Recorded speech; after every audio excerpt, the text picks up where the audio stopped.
6 नवंबर 2025 को नोएडा के सेक्टर 82 में एक नाले के अंतर्गत एक महिला की सर कटी हुई लाश मिलती है। और जब पुलिस वाले इस महिला की लाश की शिनाख्त करते हैं तो पुलिस वालों को शुरुआत में ऐसा कोई भी सबूत नहीं मिलता है जिससे कि उस महिला की पहचान की जा सके। बिकॉज उस महिला का जो सर था वह उसके धड़ से अलग था, साथ ही साथ जो उसकी हाथों की हथेलियां थी वह भी काट दी गई थी जिससे कि उस महिला की पहचान ना हो सके। लेकिन पुलिस वालों की सूझबूझ के चलते और पुलिस वालों ने जो इस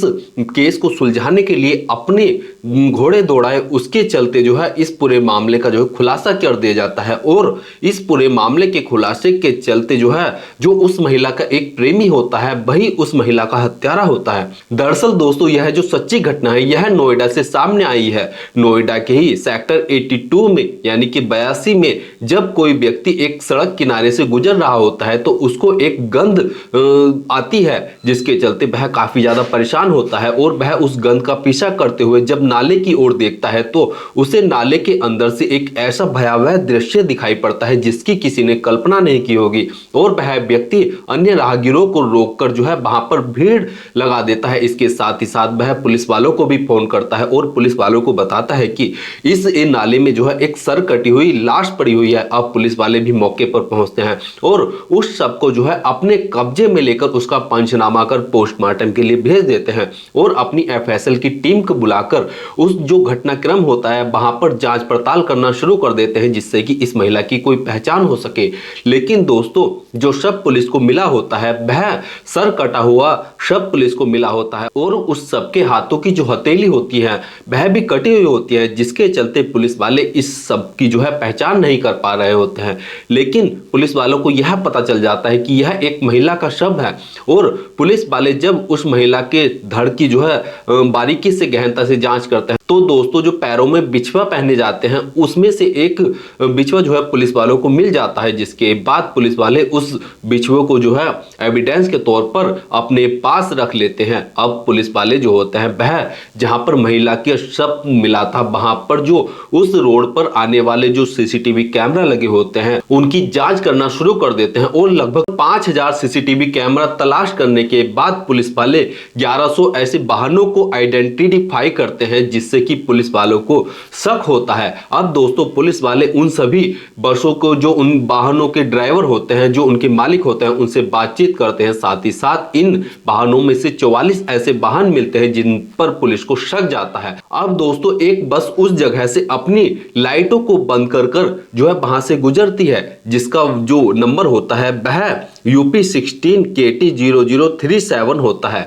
और पुलिस वाले जब इस बस को ट्रैक करते हुए इस बस के मालिक का पता निकालते हैं तो दोस्तों पुलिस वालों को पता चलता है कि यह बस जो है वह राधा स्वामी सत्संग के लिए चलती है और इस बस का जो ड्राइवर है वह मोनू सिंह नाम का एक युवक है। अब दोस्तों मोनू सिंह जो होता है जब पुलिस वालों को एक नाम मिल जाता है तो पुलिस वाले उस मोनू सिंह के बारे में और जांच पड़ताल करते हैं तो पुलिस वालों को पता चलता है कि मोनू सिंह जो है वह मूल रूप से एटा का रहने वाला है और वह सेक्टर 39 के बरोला में जो है रहता है और वह शादीशुदा है। उसके 3 बच्चे हैं जिनमें से 2 बेटियां और 1 बेटी है। अब दोस्तों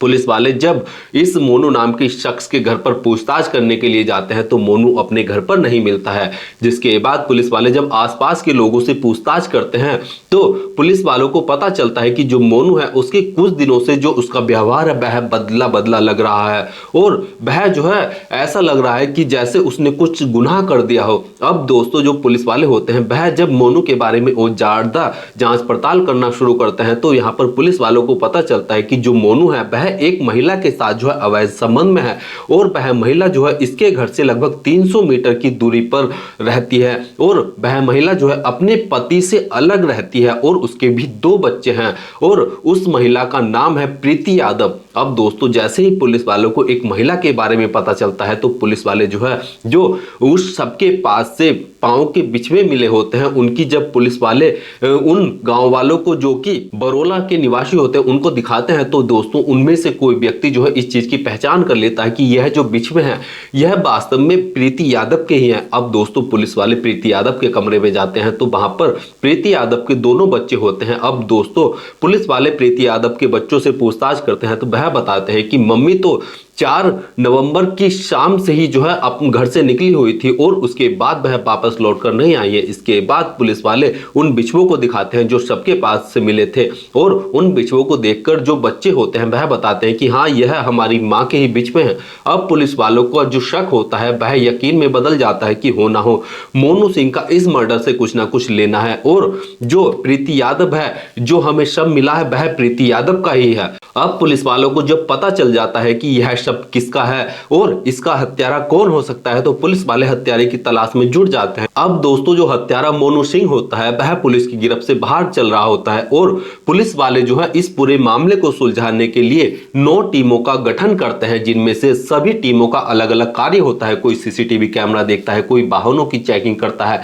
कोई मोनू के ऊपर जो है नजर रखता है, कोई जो है प्रीति के बारे में जानकारी जुटाता है। इस तरीके से जो पुलिस वालों की टीम होती है वह काम कर रही होती है और 14 नवंबर 2025 को यानी कि शुक्रवार के दिन जो मोनू होता है उसे पुलिस पकड़ लेती है और पकड़ने के बाद जब उससे पूछा जाता है कि आखिर तुमने जो है प्रीति की हत्या क्यों की है, तो वह शुरुआत में तो पुलिस को बरगलाने की कोशिश करता है, लेकिन जब पुलिस वाले अपने तरीके से कड़ाई से पूछताछ करता है तो यहाँ पर जो मोनू सिंह होता है वह टूट जाता है और पुलिस वालों को बताता है कि हाँ, उसने ही जो है अपनी प्रेमिका जो उसके साथ अवैध संबंधों में थी, उसने ही उसकी हत्या की है। अब दोस्तों, पुलिस वाले मोनू सिंह से जब पूरी कहानी को शुरुआत से समझते हैं तो यहाँ पर मोनू जो होता है वह पुलिस वालों को शुरुआत से कहानी बताता है और इस कहानी की शुरुआत जो होती है वह दोस्तों 3 साल पहले होती है। अब दोस्तों, जो मोनू यादव था और जो उसकी माँ थी वह बिरोला के ही एक जींस की फैक्ट्री में काम किया करती थी और वहीं पर जो प्रीति यादव होती है वह भी काम किया करती थी और इसी के चलते जब दोनों एक रास्ते से वापस घर लौटकर आया करते तो वहीं पर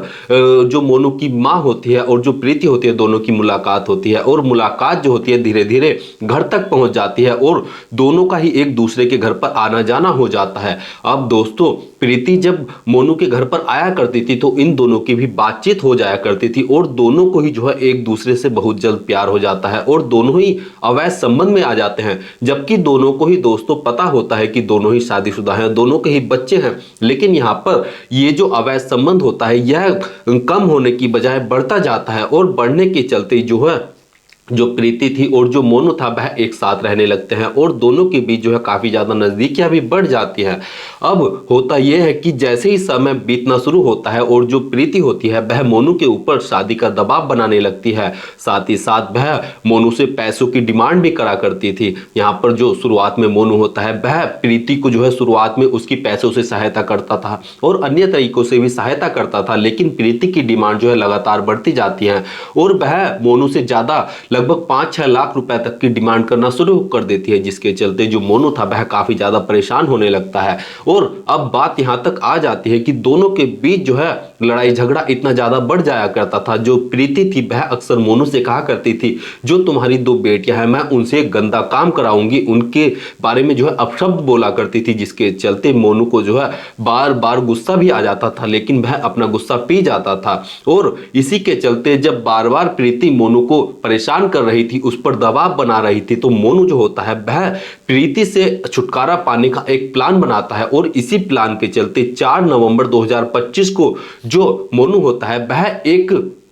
जो घर पर गंडासा होता है जिससे मुर्गा या मछली काटी जाती है उसको अपनी बस में, जिसको वह सत्संग के लिए चलाया करता था, उसी बस में सीट के नीचे छुपाकर रख देता है और 4 नवंबर 2025 को ही प्रीति को अपनी बस में, जो कि एसी बस होती है, उसके अंदर बिठाता है और उसको सेक्टर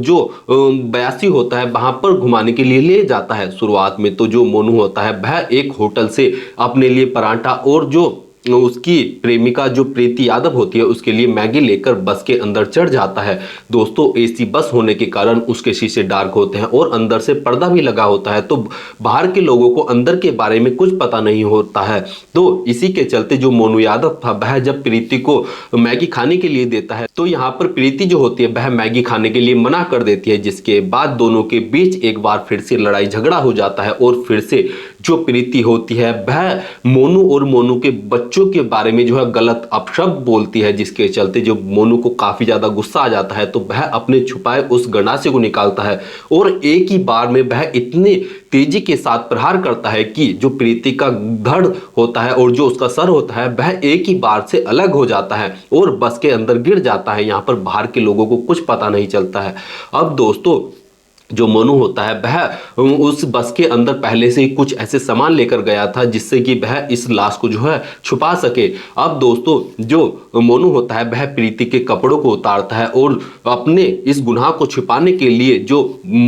प्रीति के फिंगरप्रिंट होते हैं, जो हाथ की हथेली होती है, उनको भी काट देता है और काटने के बाद जो सर और जो हाथ की हथेली जो बाल होते हैं उनको एक अलग पॉलिथीन में भरकर उन्हें पैक करता है और जो गंडासा होता है उसको भी पैक करता है और एक चादर के जरिए जो है जो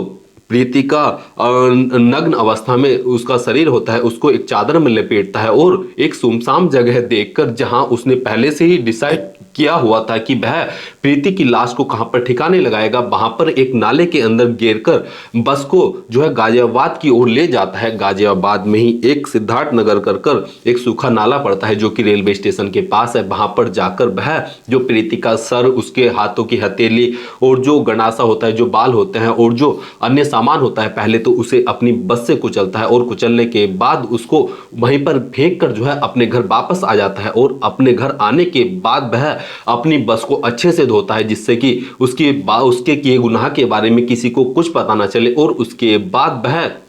ऐसे दिखाता है जैसे कि उसने कुछ किया ही ना हो। लेकिन दोस्तों 9-10 दिन बाद जब पुलिस वाले इस मोनू तक पहुंचते हैं और इसके किए गुनाह के बारे में इसको जब बताया जाता है और यह भी अपना गुनाह कबूल करता है तो इस पर सुसंगत धाराओं में पुलिस वाले केस दर्ज करते हैं और विधिक कार्रवाई करते हुए इसे जेल भेज देते हैं। और दोस्तों इस तरह से एक और अवैध संबंध का अंत हो जाता है और यहाँ पर नुकसान जो होता है वह दोस्तों दोनों ही परिवार के बच्चों का नुकसान होता है और यहाँ पर दोनों ही परिवार जो बच्चे होते हैं वह अब